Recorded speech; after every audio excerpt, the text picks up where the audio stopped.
Tungkol dun sa ibang hakbang ng Malacanang, hindi namin maintindihan bakit hindi na lang gawin itong mga minumungkahi namin, 'tong mga demands namin, kaysa dun sa mga alam natin na papalpak na naman na hakbang. Kagaya niyang ayuda na marami ng nagrereklamo na hindi patas na naman yung pagpapatupad at hindi magiging epektibo dahil nga, stopgap measure lamang ito dun sa problemang malala.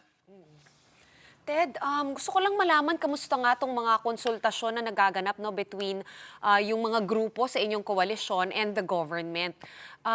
Is it often lip service lang ba ito or is there really a sincere effort on the part of the government no na alamin yung mga hinaing ninyo and to also reassure you guys kung ano yung ginagawa nilang mga measures or even to explain kung bakit hindi nila pa ginagawa yung ibang mga hinihingi ninyo such as ibasura na nga itong mga tax sa fuel?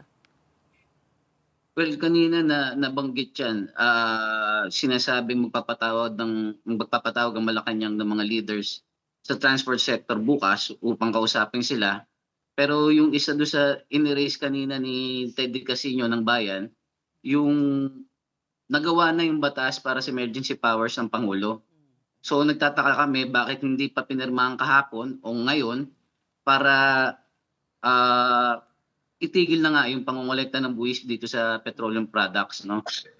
Kung totoo yung kagustuhan ng Malacanang, ng presidente na tulungan yung sektor ng transportasyon, yung sektor ng mga manggagawa at iba't iba pang mga sektor kagaya ng mga estudyante, eh, ipatupad na yung hinihiling namin dahil binigay na sa kanya, nilagpasan na nga yung ano, hindi na nga ginawa yung BICAM.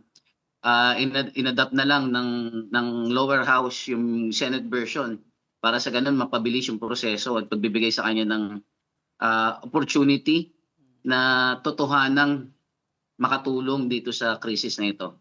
Sino ba ang sino ang makakapulong ng mga leaders ng transport sector sa Malacanang? Sinong haharap sa kanila? Well, sa bahagi namin yung mga kasama namin kanina sa coalition, particularly ang Piston na pinamumunuan ni Kamo Odi, hindi nila, papaunlakan yung imbitasyon bukas, kung totoo man 'yan, at itutuloy muna 'tong welga para ipakita, iparamdam sa gobyerno yung pangangailangan ng mga kasamahan nating tiyuper at nung ating mga, kaalyadong sektor.